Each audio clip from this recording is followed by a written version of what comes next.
What's up, Fight Fam? This is Joey with Boxing Gems breaking down Vergil Ortiz versus Erickson Lubin. The actual film study's on Patreon if you want or need the visual proof to this breakdown. Now without further ado, let's get into it. Man, right off the bat, Ortiz ain't gonna have much success fighting Lubin in the center ring, dealing with that jab of his. Lubin's lead hand can do it all.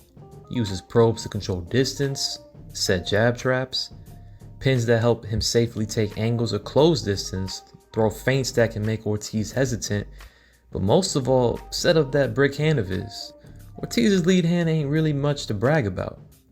The most he'll do is probe with his ops lead hand in a jab joust, but nothing more. What he really prefers is staying in that high guard while using pre-slips and level changes to slowly close distance to land offense. But if he can't get past or take away Lubin's lead hand, he's mostly going to be hitting air. Might mess around and look like he's shadowboxing in there. This is a big issue for Ortiz for the simple fact that he relies on his jab to set up his offense. But speaking more about Vergil's jab, he may run into some other issues. For starters, he mostly throws a power jab or step jab where he pushes off the rear foot in order to generate power. Vergil tends to go overboard and push off with too much power and end up off balance, which can make him a sitting duck. It goes from bad to worse when he ends up falling in with a jab where he can end up with his face and Lubin's fist getting real acquainted. But as it's hard to believe, that's not Vergil's biggest issue. Cause like I said earlier, if he can't do nothing about that lead hand, that jab is hardly ever gonna reach. If it does reach, Lubin is more than happy to make Ortiz think twice and smack him silly with plenty of parry and slip counters. On the flip side, Lubin ain't so perfect that he can't mess around and probe at mid-range without any real plan behind it. And without one, Ortiz might give him the same wake-up call Rosario did and put him on Bambi legs with his own jab counters.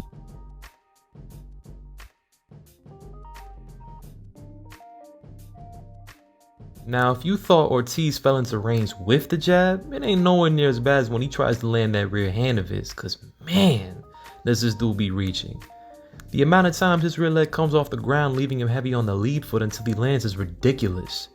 This gets even worse when he lands squared with his center line exposed, with his lead hand anywhere but protecting his face like he's supposed to. Lubin appreciates fighters who reach. He shows his appreciation every time they give him the opportunity to catch their ass with step back counters. But I will say, Ortiz has shown to be defensive minded after reaching by intentionally smothering into his opponent to then follow with a lead hand hook. So Lubin's still gotta be mindful. As I stated earlier, Vergil loves that high guard of his. That's his main source of defense, standing in an inactive high guard that only helps him in blocking and absorbing punches. Problem is, that guard got all types of openings. I'm talking hooks behind the shields, around the gloves, or elbows. And if you don't want to throw hooks, that's cool, because you could cut straight through the guard with jabs, crosses, and uppercuts. No wonder his face always looks like a bad acne reaction. He's bound to get hit with hella shots. On top of that, the high guard makes it easy for Lubin to not only attack it, but control it with that lead hand of his. He can use it to pin the guard as he safely steps out or throws stabs to break Ortiz's base, causing him to be off balance. I'm trying to tell y'all, that lead hand is crucial to Lubin's success and Ortiz's downfall. Now if you're thinking at this point, does Ortiz have a shot? Can he actually manage to close distance and land some heavy punches? Fortunately, he can, as Lubin often backs in straight lines. His need to use more than one step back to get out of range often has him located either near or on the ropes while remaining on the line of attack. This ain't ideal against Ortiz, who's like a damn freight train coming at you in hot pursuit, closing distance on his opponent in the blink of an eye. Back when fighters actually knew how to circle their opponent rather than constantly moving straight back, it was far more difficult for the aggressor to close distance compared to now. These days, it's rare to see a fighter do something as basic as, I don't know, take an angle to get off the line. Even when they're backing out slowly in the effort to control distance or set traps, they're still moving straight back. When his back is towards the ropes, he'll often pull a Benavidez and shell in an inactive high guard and get beat on. Vergil ain't clueless on how to destroy a high guard either. Oh no. You flash him a high guard, he'll flash you a combination right back. Lubin makes this even easier when he crosswalks instead of properly stepping back. He does this against Ortiz. I won't be surprised if the judges don't like it.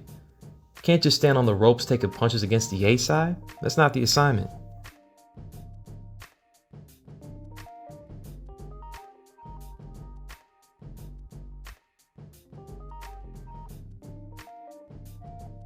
When Ortiz comes forward, he often enters range by crosswalking or casually walking into range, breaking his base with each step while out of a boxing stance until he finishes the step. He worsens the situation by occasionally stepping in squared, further affecting his balance while providing a bigger target for his opponent. Now it's his turn to imitate Benavidez. He can't afford to do this often against Lubin. He abuses the hell out of this through the use of disengagement traps, where he steps out of range purposefully to bait the op to come forward. Once they do, he sets in stance and jumps on them before or just as their lead foot lands in range. If McKinson looked halfway competent using these traps against Ortiz, Lubin might mess around and be his worst nightmare when he tries to close distance.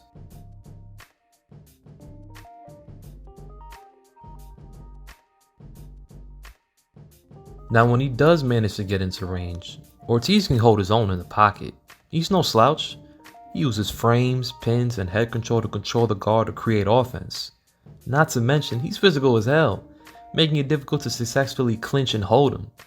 He also be looking like Loma at times when he's using peels to rake down their guard to land his offense with the opposite hand. If his op is smart enough to adjust and keep their hands up, Ortiz simply changes targets. Instead of focusing on the head, he'll rip to that body, which can be problematic for Lubin if he targets that liver. Another Loma impression of his is when he takes angles to attack his op from advantageous positioning. Safe to say, this dude is a problem in the pocket. When he's not being super technical, Ortiz ain't afraid to bite down on that mouth guard and get into a shootout where he may get caught with some shit.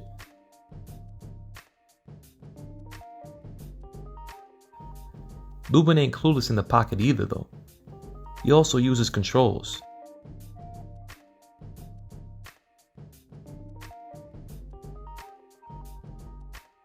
However, he can at times be inconsistent. He can at times fail to control his opponent's free hand, allowing them to still throw punches. He can also be too soft with his controls and have them overpowered in the process in the presence of a physical fighter. Not to mention, this dude sucks at properly clinching or holding and typically gets pushed off as a result. Ortiz ain't the fighter you want to suck at clinching with when you already have a tendency to frequently end up on the ropes. Now to be honest, this is a real pick'em fight. You got one guy who loves to apply pressure and another who likes to box and counterpunch. As I said in the beginning, the fight takes place mostly in the center ring. Lubin's lead hand and traps are going to be tattooing all over Ortiz's face.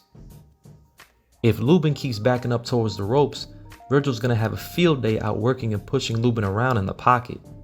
If Lubin doesn't end up on the ropes as often as he does, I would favor him as Ortiz doesn't have a lot of experience fighting southpaws. Calling his fight against McKinson good experience would be an overstatement to say the least.